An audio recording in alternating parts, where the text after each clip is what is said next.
Teenagers are always so dramatic. Every time I go to school, it's like I'm in a soap opera. I get it.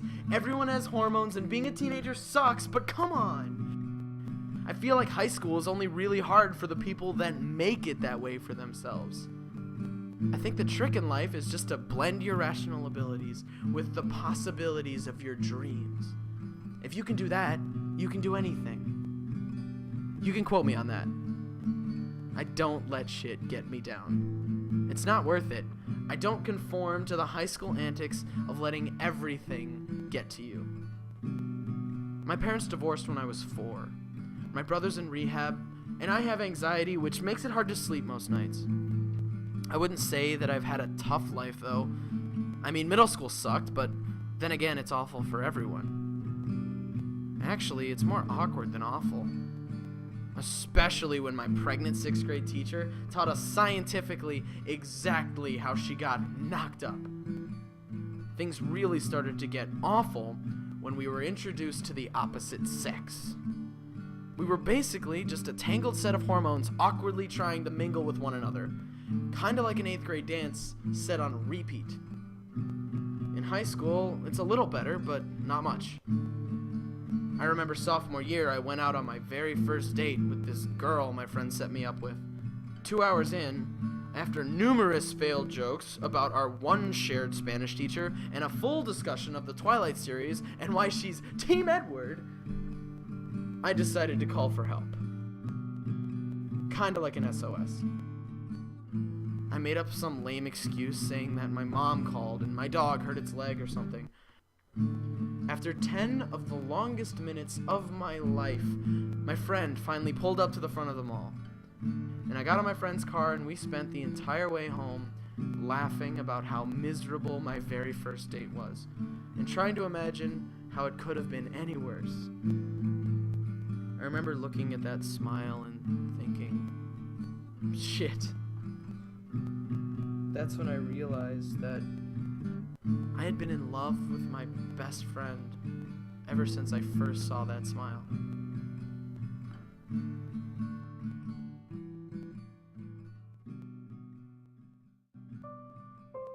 Perfect is a word that's in my life more than it should be.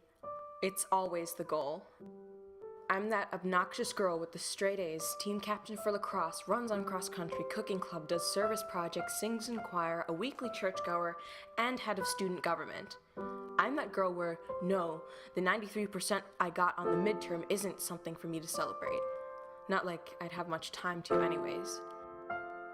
Ever since I was little, my parents have created these expectations for me. I just always have to be on top of my game. Always. My parents expect me to. I expect myself to. Sometimes I feel like I'm my parents' own living trophy. Like, look at our daughter, she's perfect. I hate that word. My ass that doesn't fit into a size 0 says I'm not perfect. The meet where I didn't finish first, that paper from AP English that I got a B on because my points didn't have focus, says that I'm not perfect. But when everyone thinks you are, how do you tell them that you aren't? It's like I don't have a choice to make mistakes because everyone just expects that I don't make any. I want to be myself. I want to be able to actually have some fun and let go, and not care so much about what people think of me. I'm trying to be more honest with myself. I'm trying to loosen the hold of what people expect from me and just do things for me for once. Not for my parents, for colleges, anything. Me. We met at a bus stop. Cliché, I know. Just hear me out, though. It was snowing, and I just remember freezing my ass off. I just finished a piano lesson at this music institute, and I was on my way home. It was too cold to walk. When I looked on the streets to see if the bus was coming soon, I noticed a wallet in the snow. I picked it up, and of course, I snooped. I think you can tell a lot about someone from their wallet. For example, if you find a condom, you know that person is getting some. Or if they have a picture of their dog or cat, you know they're that obnoxious sort of person that's obsessed with their pet. And just as I reached the driver's license, they come up to me, catching me there, rifling through. I handed the wallet back, embarrassed and suddenly really nervous. I laughed and complimented the photo ID, hoping to get a laugh. And I did. We started to talk. That's usually how it happens. We realized that we didn't go to the same school, but that we both were interested in music careers, and we came every Saturday to the institute. We weren't the type of people who would normally talk to each other, sort of from different cliques. But I'm glad we did. Every Saturday we met on the freezing bus stop bench and talked. We talked about all sorts of things that I had never even wondered about. It made the cold bearable. Spring finally came around, and still, I took the bus stop 'cause, well, and one day I finally got up the courage to suggest going out, and Jesus, that smile. That's when I knew. We dated for 11 months. I know that's nothing compared to like years of dating someone, but it was my very first real relationship. You know, they say that with the first person you love, you give them everything. You share so much of yourself because in your life up to that point, they're the only person you've loved who isn't blood related to you. That's why it hurts so much when that bond is gone, because you've never been heartbroken before. And it's that much more painful because you're never more vulnerable than when you first fall in love. Because you don't know how to protect yourself yet. You think you'll never need to know. It was on our 7-month anniversary that I lost my virginity. He had already done it, but it didn't really matter. We loved each other. I think that's what's most important. But things changed after we started to have sex. Things were different. We used to spend nights talking, literally to the point where during the day we were so tired that we would just nap together. That sort of stopped after a while. It was one of those little things you don't realize you miss until you don't have it anymore. We didn't go to the same school, and a lot of the time, I almost felt like I was alone. We didn't talk or text as much, and when we did, it just wasn't as easy as it used to be. But even though we were growing apart, I still loved him. I think even after everything, I still love him a little now. 'Cause he was the first. But I guess his feelings changed. When I heard about some huge party and 2 drunk people locking themselves into a closet and fooling around, I never would have thought that he would be that guy.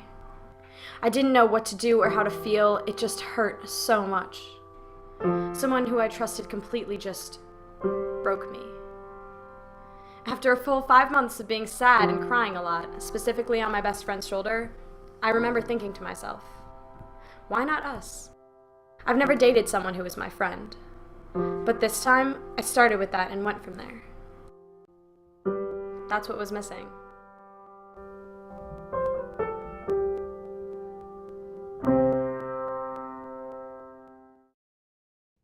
I've always had trouble fitting in. I was always that kid in the polo that just watched everyone else socialize because I had no friends of my own. When I got to high school, it was better. I finally met some new people and made friends. High school is when I really started to figure out who I was. I knew that I was always a little off. Different, I guess. Just not the average asshole like most of the guys in my school. People can tell. Guys always know those sorts of things. It's like a fucking wolf pack system with them, and there's always an alpha.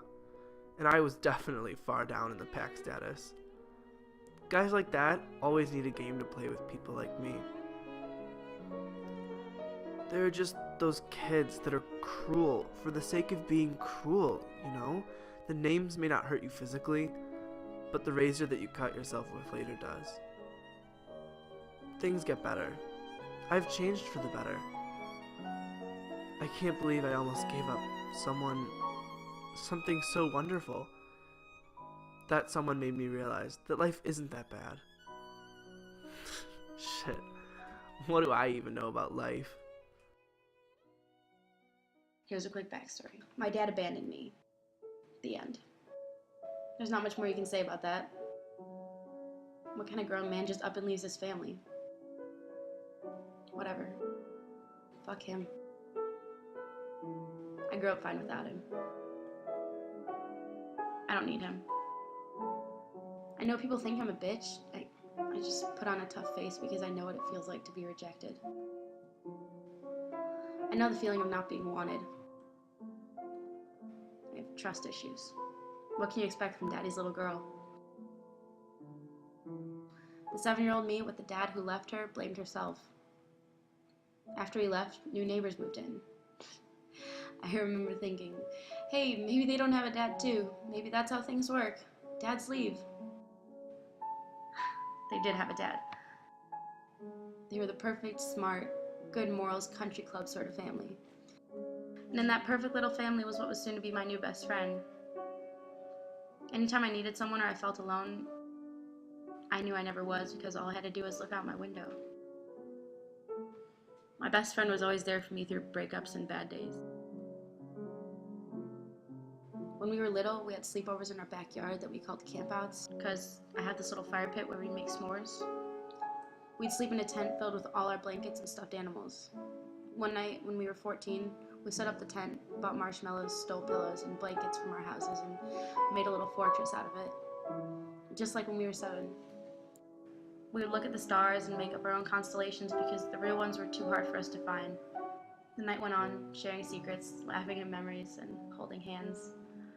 We eventually fell asleep, and when I woke up that morning, I saw my best friend looking at me, and our lips met.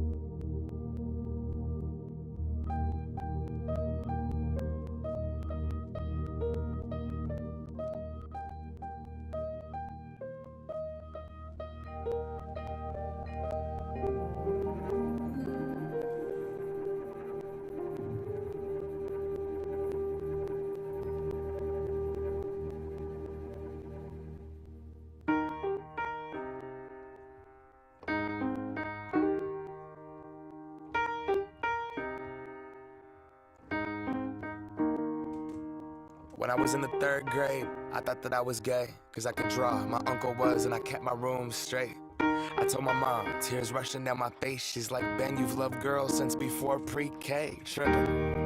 Yeah, I guess she had a point, didn't she? Bunch of stereotypes all in my head.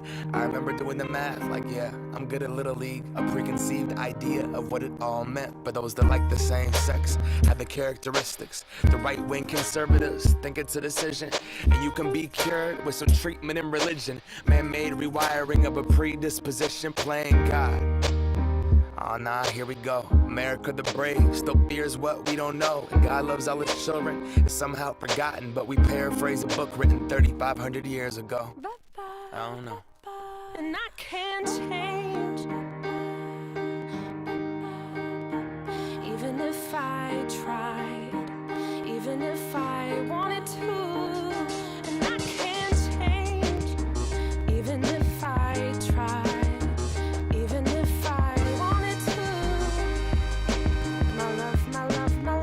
Keeps me warm.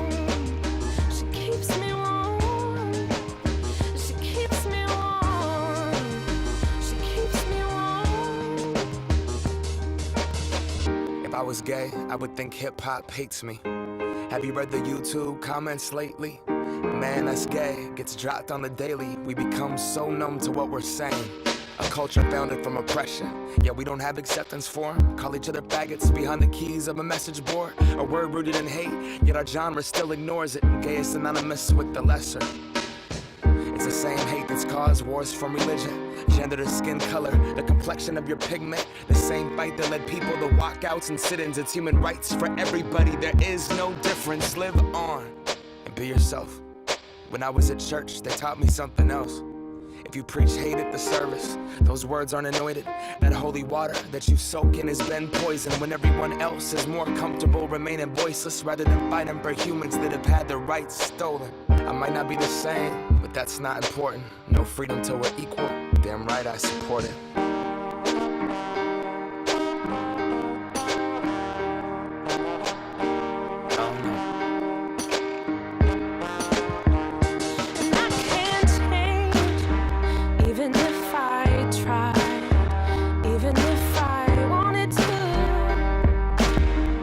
My love, she keeps me warm.